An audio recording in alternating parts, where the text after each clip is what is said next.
guys, balik lagi sama aku Filosofil. Aku mau ngucapin selamat menunaikan ibadah puasa. Dan buat nemenin kalian ngabuburit, aku mau ceritain ke kalian nih tentang beberapa game yang dipercaya tuh punya kisah-kisah terkutuk yang bahkan sampai bikin pemainnya tuh ada yang meninggal. Penasaran kan?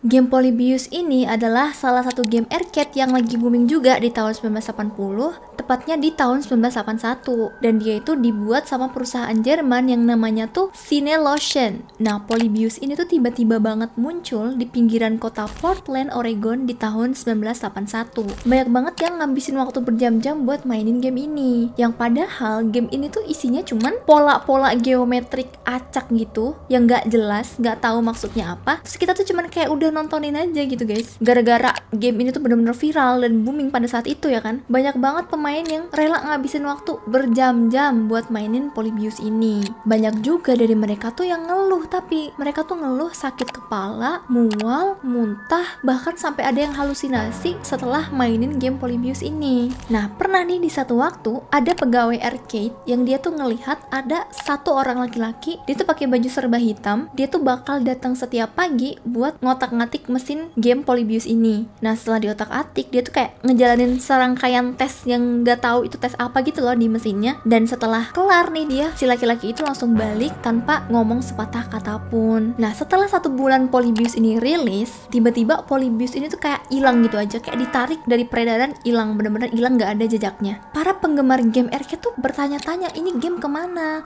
Kok bisa-bisanya hilang setelah 1 bulan rilis, dan bahkan gamenya tuh booming kan pada saat itu, kok bisa hilang gitu kan? Ada yang bilang kalau game Polybius ini tuh salah satu eksperimen yang dilakuin sama CIA. CIA ini tuh punya program eksperimen gitu yang namanya tuh Project MK Ultra. Nah, Project MK Ultra ini tuh tugasnya adalah untuk bereksperimen tentang pengendalian otak sama pencucian otak. Nah, banyak yang beranggapan kalau eksperimen yang dilakuin lewat Polybius ini adalah dengan ngasih video game yang bisa mempengaruhi pikiran dari pemainnya gitu dan bisa menyisipkan pesan subliminal. Jadi pesan subliminal itu tuh kayak pesan sekelebat gitu yang kita tuh bahkan nggak sadar ada pesan itu di dalam game itu. Jadi kayak pesannya tuh bisa berupa tulisan, bisa berupa gambar yang ada dalam game itu, munculnya sepersekian detik tanpa kita sadari. Dan munculnya tuh berulang-ulang gitu loh guys. Yang ternyata pesan-pesan itu tuh bisa mempengaruhi pikiran para pemain game itu tuh secara tidak langsung. Nah, ada acara podcast di tahun 2017, judulnya tuh The Polybius Conspiracy. Dia tuh ngebahas tentang teori-teori game Polybius. Jadi mereka tuh sempet mewawancarai mantan pemain game Polybius yang sempet booming nih di tahun 1980-an. Dan ada satu mantan pemain yang ngomong kalau dia tuh pernah diculik di usianya yang 14 tahun pada saat itu setelah dia mainin game Polybius. I didn't know what to think, and I didn't know why they were there, and they started walking towards me, and that's when I got really scared. And at that moment I tried to scream. I just went into a full panic. I tried to scream. I just heard footsteps coming towards me, and then they grabbed me. Their hands were just all over me, and that's where I blacked out. Nah, setelah banyaknya huru-hara nih dari game Polybius ini, akhirnya tuh sampai ke telinganya FBI. FBI akhirnya ikut meneliti. Dia tuh sempat ngumpulin beberapa orang yang pernah mainin game Polybius ini, dan dia tuh sempat kayak ngeinterogasi juga. Nah, tapi hasil dari investigasi itu tuh nggak pernah dipublish. Jadi kita tuh nggak tahu hasil dari penelitiannya FBI itu kayak gimana.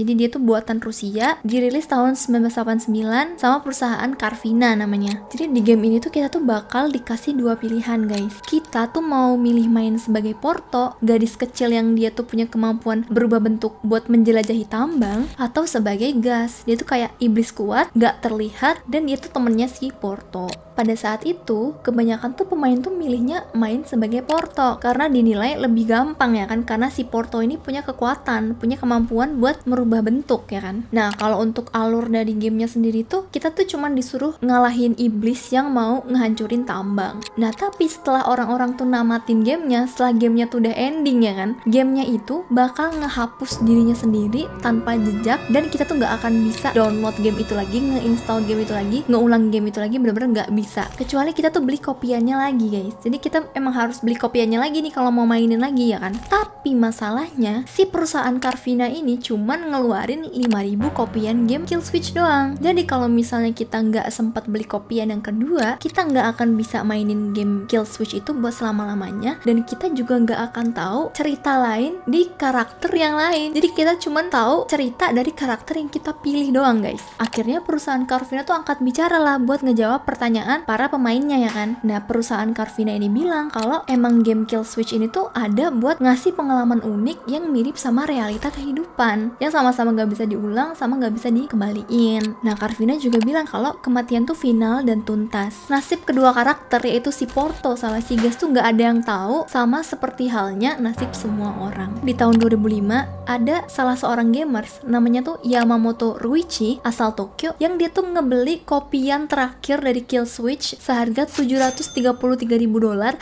atau sekitar 12 miliar 54 jutaan pada saat itu bro guys. Nah dia tuh ngebeli dari hasil lelang. Nah karena si Yamamoto ini sadar kalau ini tuh kopian terakhir dari Kill Switch, dia akhirnya mutusin buat ngerekam waktu dia main game Kill Switch itu, dan dia upload lah itu ya kan. Nah tapi setelah videonya ditonton, yang kelihatan itu cuman monitor yang nampilin menu dari Kill Switch, sama Yamamoto tuh yang lagi duduk di depan monitor sambil nangis.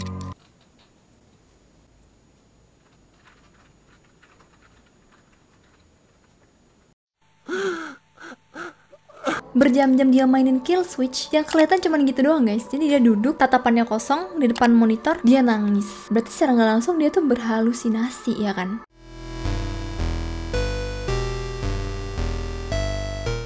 Nah di tahun 2015 muncul nih satu game yang bener-bener gak jelas, gak ada alurnya, gak tahu disuruh ngapain, dan ada suara-suara aneh gak jelas gitu pokoknya. Gamenya namanya tuh Set Satan. Jadi waktu itu ada seorang YouTuber namanya tuh Jamie ya kan. Jamie ini tuh punya channel namanya tuh Obscure Horror Corner. Di channel itu tuh dia tuh punya 101.000 subscriber, dan rata-rata kontennya itu emang ngebahas dan mainin game-game horor. Nah di sekitar bulan Juni tahun 2015, Jamie tuh tiba-tiba dapat link dari salah seorang subscribernya yang isinya tuh file installan game. Nah orang yang ngirim link ini tuh bilang kalau dia tuh nemuin hal serem yang mungkin Jamie bakal suka buat kontennya. Akhirnya Jamie bukalah link itu ya kan. Dia buka, dia scan dulu ada virusnya apa enggak, ada malwarenya apa enggak, dan setelah emang aman dari virus, dia akhirnya nge-install game itu. Nah kata Jamie, di awal-awal game kita tuh bakal disuguhin sama pemandangan lorong gelap yang cuman ada suara langkah kaki. Nah setelah kita jalanin nih karakter kita maju gitu ya kan, nah baru nih muncul suara-suara aneh, cahaya-cahaya aneh. Terus akhirnya Jamie lanjut lagi, dia bener-bener gak tahu ya, gak ada tujuannya, gak tahu harus ngapain, gak ada yang bisa diinteract, cuman bisa jalan doang.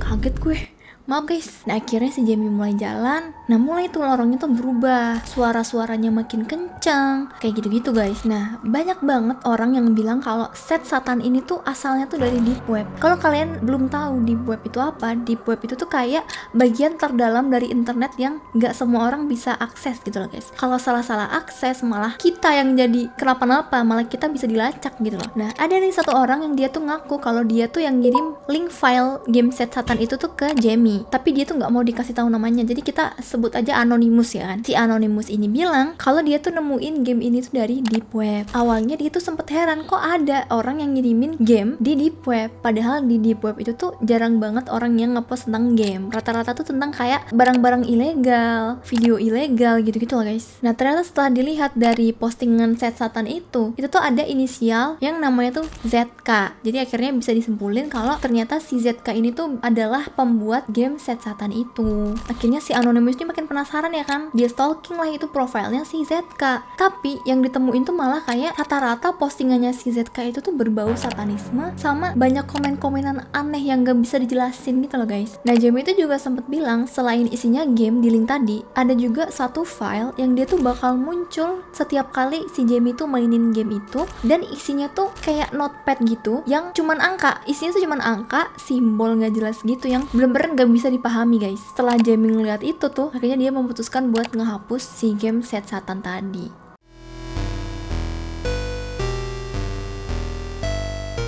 Nah, game Berserk ini dibuat di tahun 1980 sama perusahaan yang namanya tuh Stern Electronics. Jadi di dalam game ini tuh kita tuh bakal jadi satu karakter yang tugasnya tuh ngebunuh-bunuh robot buat lanjut ke level berikutnya. Nah, ada satu karakter lagi namanya tuh Evil Otto. Bentuknya tuh kayak smile warna kuning gitu, dan dia tuh bakal muncul kalau kita tuh ngabisin waktu terlalu lama di dalam labirin itu. Nah, ada nih satu pemain namanya tuh Jeff Harian. Dia tuh waktu itu usianya tuh 19 tahun, asalnya dari Virginia. Di tahun 12 Januari 1981, si Jeff ini tuh pemainin Berserk di tempat arcade di sekitar rumahnya, dan dia tuh berhasil dapetin skor tertinggi, yaitu 16.660. Nah, setelah si Jeff ini mainin Berserk ini, dia tuh tiba-tiba tuh kena serangan jantung guys, dan langsung meninggal di tempat arcade itu. Nah, sekitar 1 tahun setelah kejadiannya si Jeff, ada satu orang namanya tuh Peter Bukowski. Dia pas itu tuh usianya 18 tahun, dia berasal dari South Holland, Illinois. Nah, di tanggal 3 April 1982, si Peter itu tuh pergi ke Friar's Tuck Game Room. Jadi kayak tempat arcade di sekitar rumahnya gitu. Nah, akhirnya dia masuk lagi ke game arcade, dia lihat-lihat sekiranya apa ya yang bisa dimainin yang menarik gitu kan. Sampai akhirnya dia tertarik sama Berserk ini. Dia akhirnya main, kecanduan, masukin koin terus, ngabisin berjam-jam, sampai akhirnya dia juga dapat skor tertinggi. Nah, setelah dirasa udah cukup lama, Peter nih akhirnya ngerasa capek ya kan guys, main mulu. Akhirnya dia mutusin buat udahan kan pas itu mainnya. Nah, setelah itu dia balik badan, ngejauh dia dari mesin game Berserk itu. Nah, baru beberapa langkah, tiba-tiba si Peter nih jatuh pingsan ya kan. Pegawai arcade yang pada saat itu tuh lagi jaga di situ langsung nolongin si Peter. Dia ngasih CPR sama manggil 911, manggil ambulans. Akhirnya Peter dilarikan ke rumah sakit. Gak lama setelah Peter sampai ke rumah sakit, dia dinyatakan meninggal dunia. Nah, dokter yang menangani si Peter itu tuh mendiagnosa si Peter kena arrhythmogenic right ventricular dysplasia. Jadi itu tuh kayak gangguan irama jantung yang bisa berakibat fatal. Nah, 6 tahun setelah kejadiannya si Peter, ada nih satu anak laki-laki lagi namanya tuh Edward Clark Jr. Pada saat itu tuh dia umurnya 17 tahun. Di tanggal 20 Maret 1988, Edward itu tuh pergi ke tempat game arcade yang sama si Peter di Friar Tuck Game Room tadi. Edward datang lah itu sama teman-temannya kan. Dia masuk ke game room itu, dia ngeliat nih, enaknya kita mainin apa ya guys? Yang menarik gitu, yang seru. Sampai akhirnya dia ngeliat ada mesin game Berserk. Di samping mesin game Berserk itu ada lemari. Di atas lemari itu ada setumpuk koin yang emang kelihatannya tuh ditinggalin sama seseorang. Tanpa pikir panjang, si Edward itu langsung ngambil koin itu, langsung dia masukin ke mesin game Berserk tadi, dan dia langsung mainin. Tiba-tiba ada satu orang namanya tuh Pedro Roberts. Dia tuh umurnya 16 tahun. Dia datang ke arahnya Edward. Nah, ternyata si Pedro ini datang itu tuh buat negur si Edward karena koin yang dipakai si Edward itu tuh ternyata punyanya si Pedro. Nah, denger itu Edward pun gak terima dong ya kan. Akhirnya mereka berdua tuh berantem di situ. Nah, pegawai arcade yang ngelihat hal itu langsung ngelerai mereka berdua. Mereka berdua pun diusir dari situ. Nah, tapi biar mereka berdua ini nggak lanjut berantem di luar, akhirnya si Pedro duluan nih yang disuruh pulang. Pegawainya bilang kayak, Pedro, kamu balik, tapi kamu harus pulang ikutin jalur barat ya. Akhirnya Pedro pun pulang jalan ke arah barat gitu. Selang 10 menit barulah si Edward yang disuruh pulang. Edward, kamu pulang ya, tapi kamu ambil jalur yang ke arah timur biar nggak ketemu sama si Pedro. Tapi Edward tuh nggak mengindahkan kata-kata pegawainya. Edward tuh memutuskan buat ambil jalur yang sama si Pedro, yaitu jalur barat. Edward jalan sama temen-temennya ke arah barat ya kan, ngelewatin parkiran mobil. Nah, ternyata yang Edward sama temen-temennya nggak tahu, si Pedro ini tuh belum pulang. Ternyata si Pedro ini ngumpet di salah satu gang deket parkiran mobil. Nah, begitu Edward sama temen-temennya lewat gang itu, Pedro langsung lari ke arah Edward. Dia langsung nusuk dada Edward berkali-kali. Nah, akhirnya Edward pun dilarikan ke rumah sakit dan dinyatakan meninggal dunia nggak lama setelah dia sampai ke rumah sakit. Nah, selang 2 tahun, di sekitar tahun 1990, akhirnya Pedro tuh dijatuhin hukuman penjara selama 11 tahun.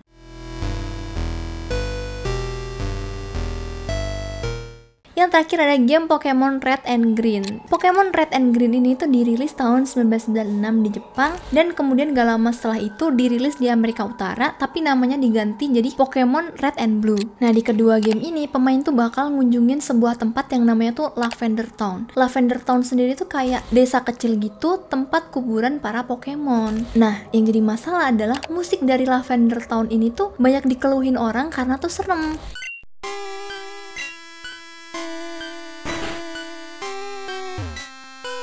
Ada satu cerita nih, setelah beberapa hari Pokemon Red and Green ini rilis, ada sekitar 100 anak-anak usia 10-15 tahun yang mereka tuh dikabarkan mengakhiri hidup mereka sendiri. Banyak juga anak-anak yang ngeluhin kalau mereka tuh sakit kepala sama mual-mual. Nah, setelah ditelusuri, penyebab banyaknya anak-anak yang ngeluhin sakit kepala, mual, bahkan sampai ada yang ngakhirin hidup mereka, ternyata berasal dari lagu Lavender Town, guys. Banyak yang bilang kalau lagu Lavender Town ini tuh mengandung nada tinggi yang gak bisa didengerin sama anak-anak. Nah, ada yang bilang kalau salah satu direktur game itu yang namanya itu Satoshi Tajiri, dia itu secara terang-terangan membuat Pokemon Red ini tuh jadi lebih mengganggu dibandingkan dengan Pokemon Green. Karena si Satoshi ini tuh benci banget sama yang namanya tuh warna merah, karena dulu tuh dia pernah jadi korban pembulian waktu dia sekolah.